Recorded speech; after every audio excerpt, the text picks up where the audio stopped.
నీవు ఇశ్రాయేలు ప్రజలకు వెళ్ళి దానిని ప్రకటించుమని యెహెజ్కేలు గ్రంథకర్తకు ప్రభువు సెలవిచ్చినటువంటి మాట.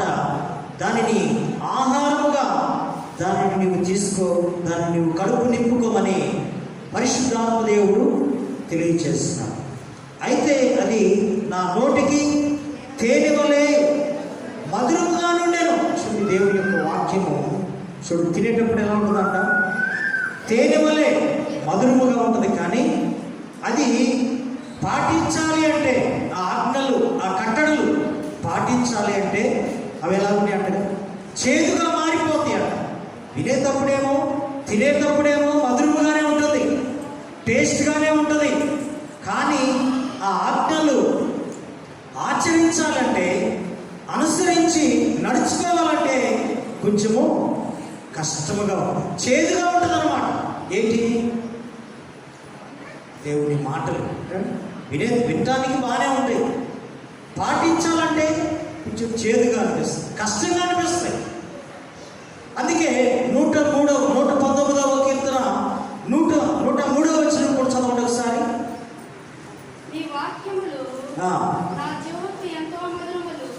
నీ వాక్యము నా జీవముకు, అనగా జీవ అనగా నాలుకకు ఎట్లా ఉన్నాయంట?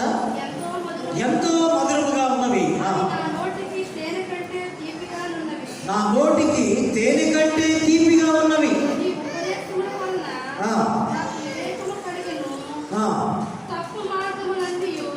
105 కూడా 105. చూడండి, నీ వాక్యము నా పాదములకు దీపమును. చూడండి, నా త్రోవకు ఏమైనదంట? వెలుగైనది. ఏంటిది? దేవుని యొక్క వాక్యం. మొట్టమొదట ఈ యెహెజ్కేలు గ్రంథకర్త తెలియజేస్తున్నాడు, దేవుని వాక్యము తేనె కంటే కూడా మధురమై ఉన్నదంట. దేవుని వాక్యము తేనె కంటే తీపిగాను మధురముగాను ఉంటుందని యెహెజ్కేలు గ్రంథకర్త తెలియజేస్తుంటే, ఇక్కడ ఈ కీర్తనకారుడు దేవుని యొక్క వాక్యము జీవముకు, అనగా మన నాలుకకు అది ఎంతో మధురముగాను, నోటికి తేనె కంటేను తీపిగాను. అలాగనే దేవుని యొక్క వాక్యము మన పాదములకు దీపము వంటిది, మన యొక్క త్రోవకు వెలుగు. చూడండి, మన మార్గములకు వెలుగు చూపిస్తుంది, మన మార్గములకు వెలుగుగా ఉంటుంది దేవుని యొక్క వాక్యం. ప్రైజ్ ది లార్డ్, హల్లెలూయా. ఈరోజు దేవుని వాక్యాన్ని నీవు కలిగి ఉంటున్నావా? దేవుని యొక్క వాక్యాన్ని నీవు ధరించుకొని నీవు జీవిస్తున్నావా లేదా? ఒక్కసారి నీ మట్టుకు నీవు పరిశీలన చేసుకోవాలి. దేవుని వాక్యము ఎలాంటిది అంటే, దేవుని వాక్యము తేనె కంటే కూడా తీపి అయినది, మధురమైనది. రెండవది, మన మార్గములకు, మన త్రోవకు అది వెలుగై ఉంటుంది.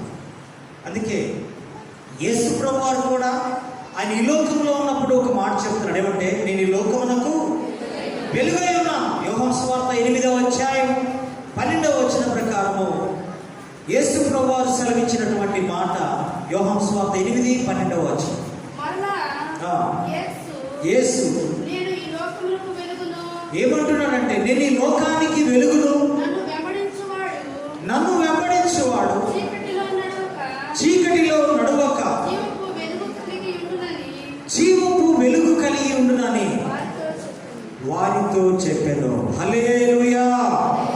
యేసు ప్రభువారు శరీరధారిగా ఈ భూమి మీద ఉన్నటువంటి దినములలో అక్కడ ఉన్నటువంటి ప్రజానీకానికి ఆయన తెలియజేస్తున్నటువంటి మాట ఏంటంటే, నేను ఈ లోకానికి వెలుగై ఉన్నాను. చూడండి, ఆయన ఈ లోకానికి వెలుగు. ఆయన వెంబడించి వారు ఎలా ఉండాలంట?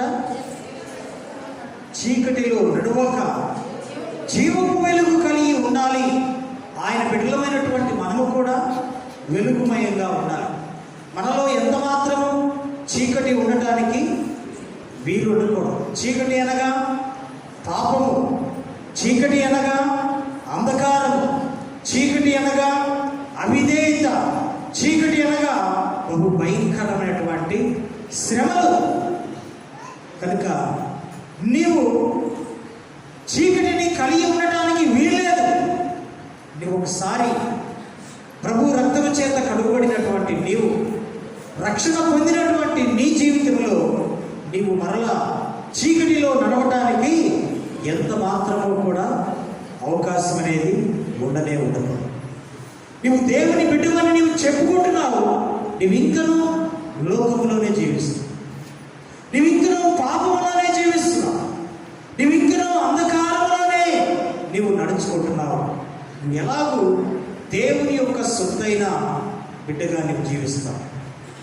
ప్రభువు సెలవిచ్చిన మాట నువ్వు అర్థం చేసుకోవాలి. ఏమంటున్నాడు? నేను ఈ లోకానికి వెలుగై ఉన్నాను, మీరు కూడా వెలుగుగా జీవించాలి అనేది పరిశుద్ధాత్మ దేవుడు ఈ పునరుత్థాన దినమందు ఆయన